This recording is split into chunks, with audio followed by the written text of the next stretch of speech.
Hi, this is Hank reporting from Kyiv, and this is my update on Russian-Ukrainian war. Let's see what happened around Ukraine in the last 24 hours. Boris Johnson's view on Ukrainian victory. Zelensky and Trump talked. Russian advance. Record grain export. Power outages on the other side. Demonstration for captured soldiers. Boris Johnson wrote a column in a Daily Mail. Of course, I should pay attention to this news.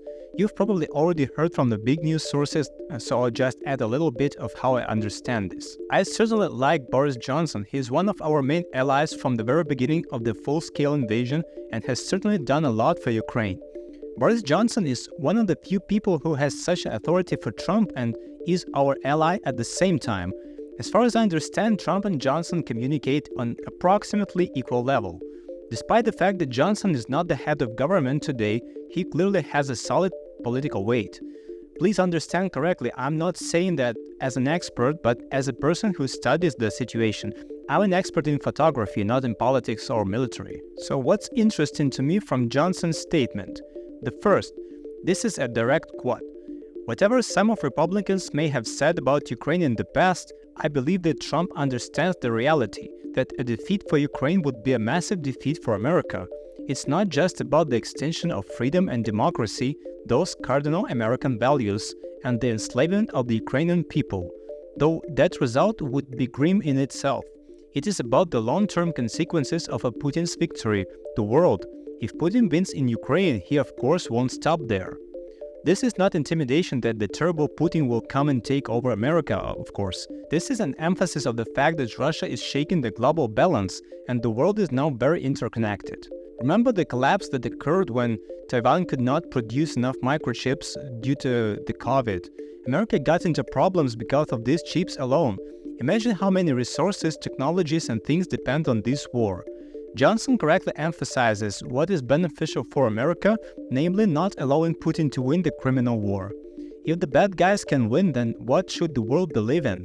Second, Johnson said that the Ukrainian army can be a good replacement for American soldiers in Europe, and this is about 70,000 people who need to be paid a large amount of money every year. Here I have a question. From a technical point of view, this is beneficial, but from an ideological point of view, will all American soldiers want to return home from such a contract? I don't know all the conditions, but this situation looks 50-50 to me. In fact, Johnson is betting on the Ukrainian armed forces, which have extensive combat experience and can truly become the most defensive army in Europe. Now we are not the most technologically advanced, but who else has such experience in real battles of such intensity? I don't know how realistic all of Johnson's proposals are, but the fact that such a discussion is taking place and such things are being voiced is already important.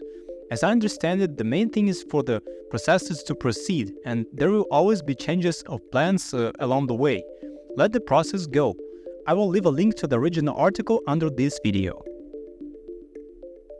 Zelensky's conversation with Trump. Okay, this is worth discussing briefly because there is not much information.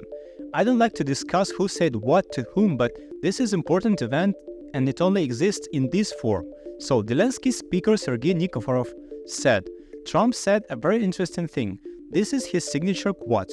Don't believe the fake news that my victory in the elections could be beneficial to Russia. I once assumed that, be that as it may, it's unlikely that Trump will want to help Putin become a winner in one form or another.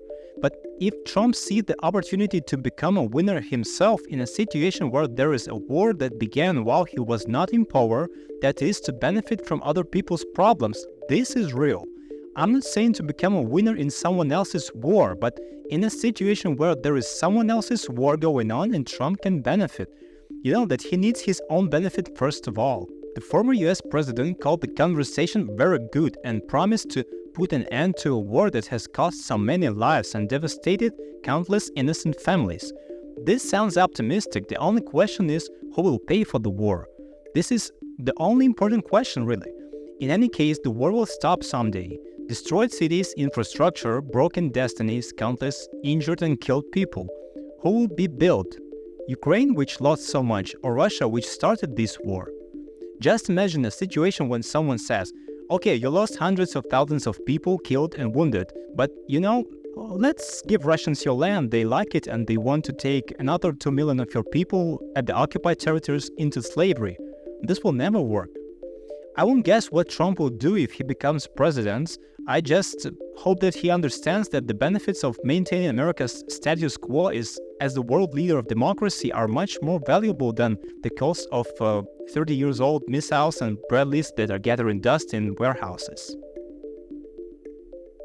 Russian occupiers continue their slow advance in the front. In this era, we see their attempt to close the so-called pincers in the direction from the village of New York to the village of Zalizne and encircle our soldiers. Don't ask why there is a village in Donbass called New York. I myself am shocked by this fact. I've never been there. To understand the scale of this possible environment, I zoomed out on the map. These are still local actions, but the front continues to slowly creep and we will have to return every lost meter, possibly at cost of lives of our soldiers. If you zoom out this area on the map even further, it seems generally insignificant, literally a couple of kilometers on the scale of the whole country. Yes, we were able to stop their advance in many places, but Russians still continued to move forward despite huge losses. Imagine how strange the phrase would have sounded 20 years ago. The Ukrainian army is repelling the attacks of the Russian army on New York. This section of defense is the last one that has been standing for 10 years, and I hope it will hold up. I found information that over the past 12 months, Russia was able to export more than 55 million tons of wheat, based on data from the International Grains Council, IGC. Today, this is Russia's maximum export in its entire modern history. It grew by as much as 15% compared to the previous year, and thus Russia took a 26% share in world grain exports.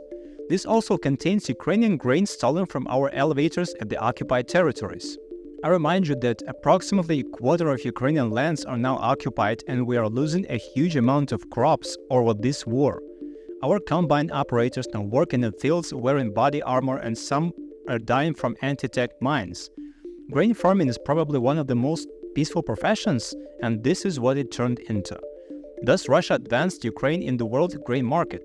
This is just a crude raider takeover, but on the scale of an entire country. Let me remind you that our salt and coal mines in Donbass, ports in the Sea of Azov, and nuclear power plant in Zaporizhia were also seized. These are the goals of this war. What else does the world need to happen to more effectively confront Russia? I guess you could call it a look how the tables have turned situation. In the video, you see how residents of Russian city of Krasnodar block the road and argue with the police because every day their electricity is turned off for 8 hours or more.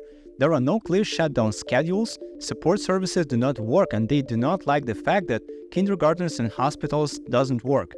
Well, it turns out Russians can rebel when it comes to their comfort. I remind you that their criminal army has been shelling Ukraine for more than 30 months and they are not embarrassed by the fact that our hospitals and kindergartens cannot work normally and children are dying under the rubble after being attacked by their missiles. At the head of Ukrainian intelligence, General Budanov said, "This is a great idea to transfer the war to the enemy's territory. Unfortunately, we do not have enough resources to have symmetrical answers. You fired 50 missiles at us, please here are 50 missiles flying in your direction." This is the essence of this war. They attacked us not because of some ideological reason that they didn't allow them to live in peace, but simply because it seemed to Putin that we were much weaker and he could easily crush us like he used to do with Chechnya, Transnistria and Georgia. Now he's in the position of a monkey who grabbed a banana through the bars of his cage and got stuck. He really wants to stick his hand out, but it's a pity to lose the banana. Yesterday, another demonstration of families of prisoners of war took place. This is already a kind of community which is united by one important goal, to free everyone who is in Russian prisons. Here are the families of Azov Brigade, Marines, even captured military musicians, civilians and many others. In the photo you see how my friend Olga takes pictures of demonstrators with both broken legs. I photographed these guys as they walked. I like how they look wounded but strong. It's very important not to lose strength of spirit after being injured. In this photo you see Alexei Pritula. Now after being wounded he works as a veterinarian by profession and goes to demonstrations to support his brothers in arms. We talked yesterday and he said that it was his responsibility to come here. I admire this man. This was my update about the Russian-Ukrainian war on day 880 and the events that took place here. Thanks to everyone who watches and supports us. Take care and I hope to see you tomorrow.